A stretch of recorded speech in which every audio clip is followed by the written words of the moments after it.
So this is the whole sign system part 2. And as I said in a previous video, I draw it so that it looks like an equal house system. But I've done so many charts that I can visually see what I want to see, which is Scorpio is the first, Sagittarius the second, Capricorn the third, Libra is the 12th, Taurus the 7th because it's opposite the first, Aries is the 6th, and so on. And the reason I like this particular way to draw it is that I like to see the horizon line emphasized because it's the most important in a chart, and then the zenith line turns out to be precisely perpendicular, square to the ascendant. I wouldn't mind seeing this arrow actually depict the MC. That would be fine with me. Unfortunately, the program doesn't do it, so I'm forced to simply have it as a point, even though really the MC is more of an axis on par with the zenith. Now, the question becomes the strength of planets. If you're looking at this and you were to move it forward as time passes, and then we get a situation where we put Mars there, so that it's in the conventional quadrant system, you would put it in the first house. Would this be stronger than this? Or rather, sorry, would this be stronger than that, where it's above the horizon? And the answer is this second one. Mars, after it has risen, is stronger than before it has risen.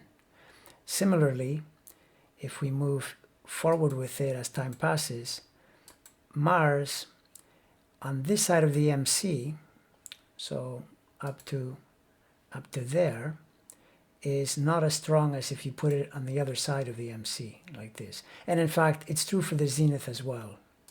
It's preferable to have Mars after it's crossed both the zenith and the MC. And if you move this way, there is not as strong as there after it has crossed the line. Now, in fact, it doesn't cross the line. What happens is the Earth tilts so that it appears to cross the line, but either way, it ends up either being above or below the horizon. And the same thing happens at the anti-culmination point, which is, for the zenith, is there rather than there. And if you look at the MC, in this case, it's approximately the same. Now, if you think about it, this is pretty logical. Aside from the fact that it was shown to be statistically valid by the French researcher Gacquelin during the 20th century, he established this pattern. He was able to show that planets on the cadent side, after they had crossed, whether it was here or there or there or there, were actually stronger than on the cardinal side. He could see correlations with choice of profession. So, for example, Mars would show up frequently in the case of athletes. Jupiter, I believe it was politicians. Saturn was scientists. And it was with statistical proof, which I recall greatly annoyed the scientists of the time because they didn't think that statistics had anything to do with astrology, but there you have it. So now if you think about it, there's a good logic, because if a planet, if you think of a planet as a snapshot representation of where it was at birth, right? So a person is born, if they happen to be born at 4/13/50, on this day, they would have Mars on this side. Now, imagine that they're not born then. Imagine that instead, at this point, they're still in the womb. And now a minute passes, the minutes pass, and all of a sudden Mars goes to the other side. What happens is, while they're in the womb, the Mars imprints as a result of crossing the horizon. And the same is true for the upper, angle, the MC, or the descendant, or the IC. Any planet that was crossed prior to birth imprints the personality and becomes stronger in the person's nature than if it hasn't crossed the horizon as yet. So this is why you can look at a case where a planet appears to be significantly above. See, we keep moving this forward.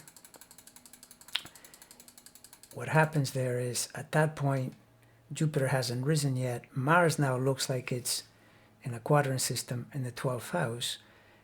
But in the whole sign system, it's still in the first sign, but it's 14 degrees away from the ascendant. And yet this Mars is stronger than if you put it on this side of the line. Similarly with this Jupiter now, this person, if they're born now, it's a pretty good Jupiter. But now this Jupiter, if you keep moving and you wait to there, Pluto hasn't crossed yet. There it has, but there it hasn't yet.